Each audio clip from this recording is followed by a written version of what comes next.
خودرو چرا مصباح بچه‌ها مأموریت داره. با اقتدار ایستادند، قوی و نترس، شیرزنانی که دل به آتش میزنند و زندگی دوباره میبخشند.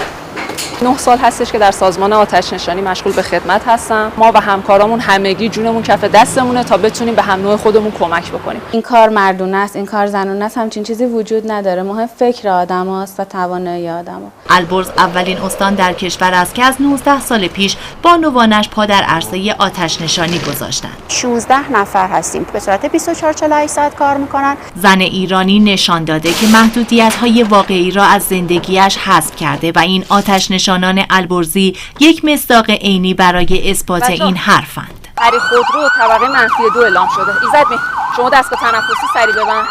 فیض‌آبادی 2 لوله 1.5 چراغ قوه آماده بذار. رسیدیم جان با ایستگاه آقایون رابط وایسا. رئیس و فرمانده هم همگی زن هستند. شما وقتی میبینید به هیچ عنوان نمیتونید تشخیص بدید اون آتش نشانی که داره کار میکنه آقاست یا خانومه.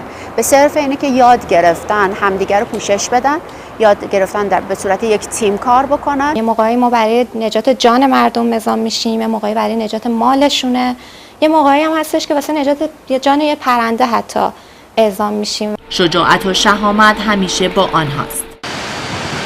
همه چی داشت میسوخت فقط. طبیعتا ما آتیشو میترسونیم چون همیشه آتیش خاموش میکنیم. معمولا زنگ حادثه که میخوره جلوی میله فرود جنگ بین بچه‌ها که کی زودتر بره.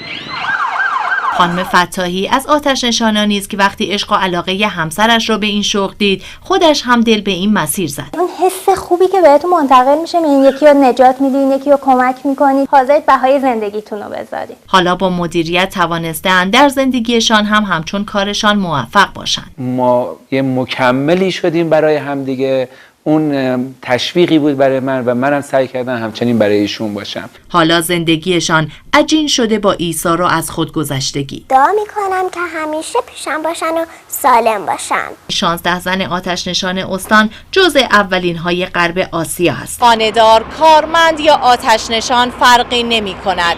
نجابت، شرافت و تعهد از ویژگی های زن ایرانی است که از خانه تا اجتماع او را الگو کرده است. از هم خبرگزاری صدا و سیما، کرج.